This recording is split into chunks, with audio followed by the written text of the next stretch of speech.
Alright, fellas, I'm gonna switch out the turn signals, or the entire housing and bulbs with these new ones. These are, I guess you would consider more OEM. These are very cheaply made, especially this particular one. I'm gonna show you what I mean. There's nothing wrong with the bulbs work, but the housing itself that holds the bulb, it's just so cheaply made that when you slide in the bulb into the socket and then turn it, it just doesn't make a good contact because everything's kind of loose in there. But I'm gonna turn on the turn signals, or rather just the lights, the marker lights, that way you guys can see what I mean. It's tough to tell because it's daytime, but these are on, but these are not on. Turn the turn signal on. You'll see them on in here in the dash.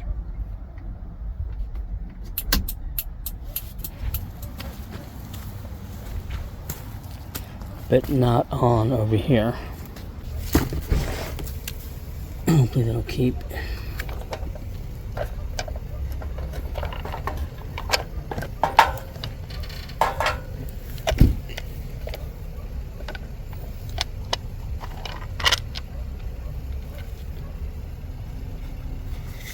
But I'll show you what I mean.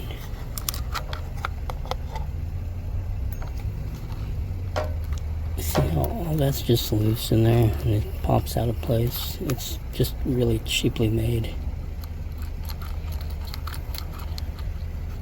So the contact points on the bulb don't make contact with the contact points on the socket. And if you notice, this is a stock one that goes to this truck, or rather the same design. The harness has got 3 pigtails, just like the one on the truck side of the harness.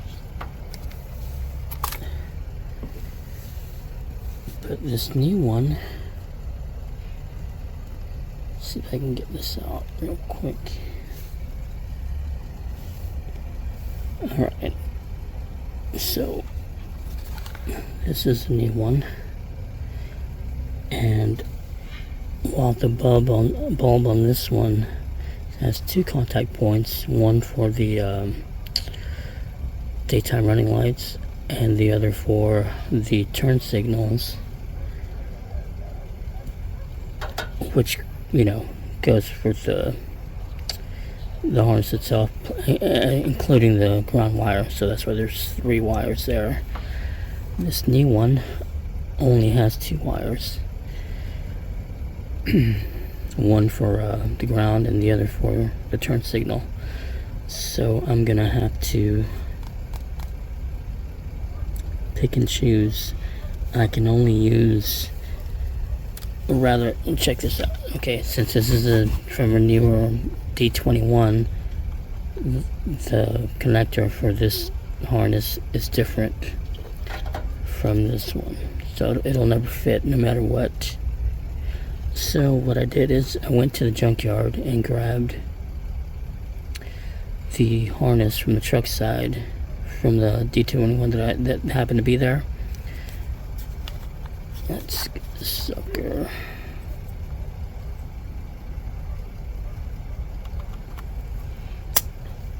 So just like that. Okay, so what I'm gonna have to do is splice these 2 wires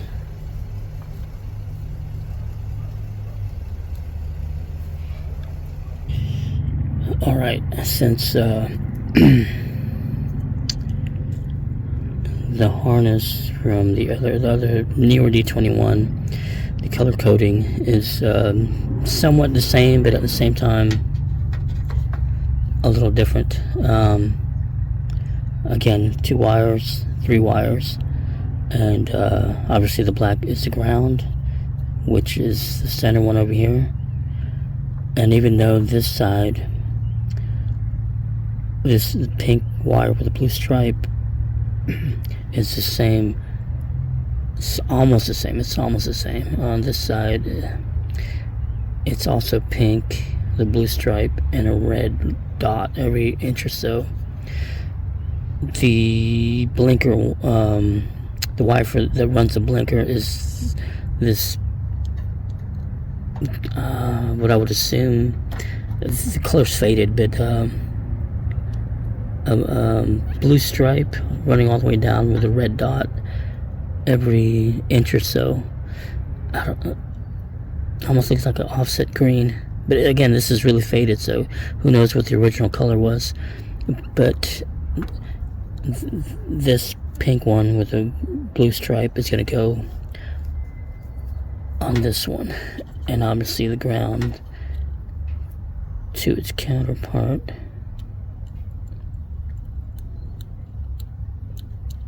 Just get those to stay temporarily.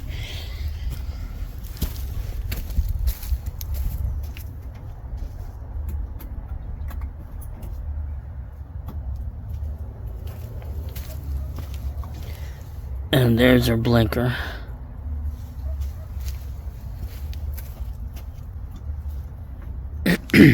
Okay, so even though I was going to try and avoid tapping into the truck side of the harness, I have no choice but to do that, because not only was this the entire housing fried, but like the whole thing was fried. Yeah, even if the wiring was dead too. So I'm gonna tap into those respective wires, the ground and the signal wire. Hopefully get this wired up pretty quick. I'll be right back. Alright.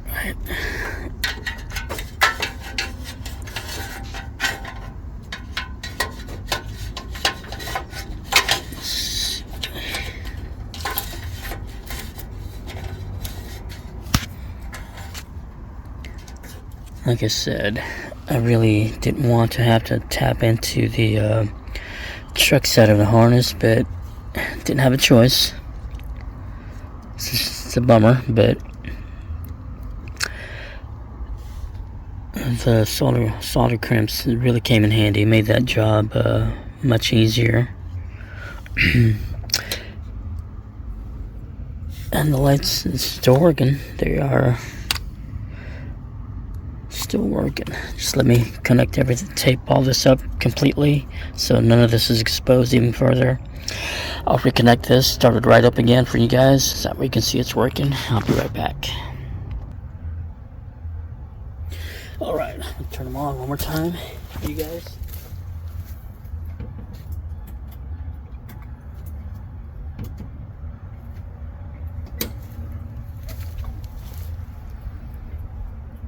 As you can see, they're working.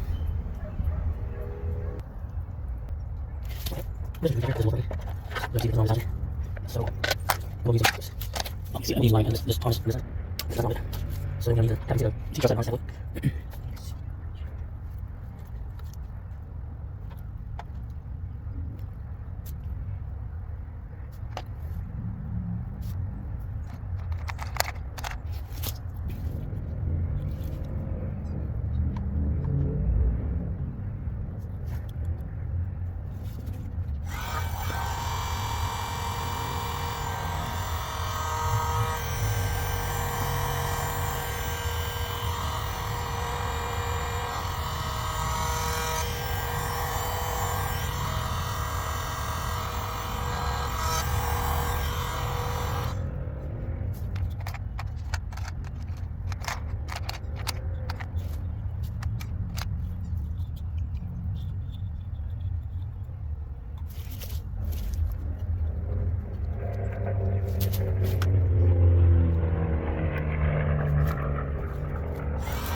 Alright, that does it for this one.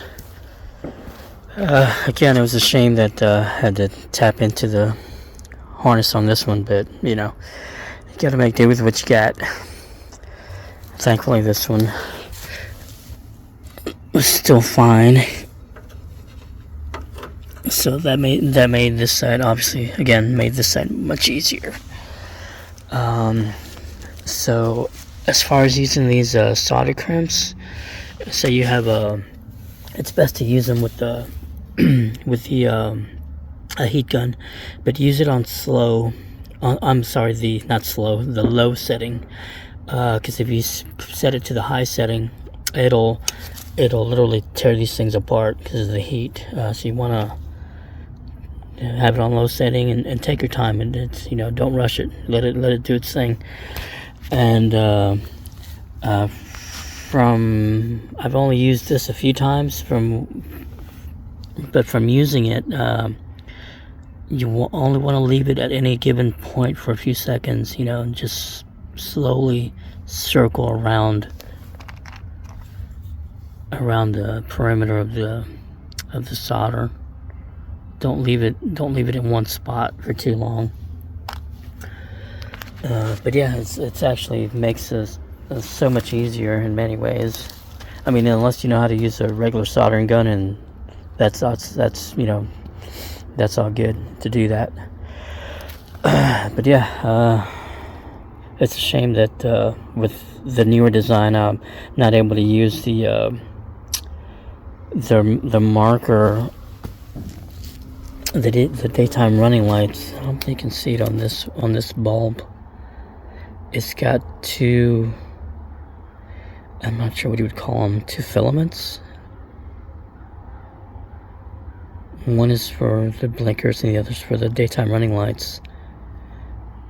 And obviously it's got two contact points, versus the new ones is just a single point for, you know, it only does one thing. You can either set them to as your daytime running lights, or set them as your blinkers. So you can do either one from what I could see.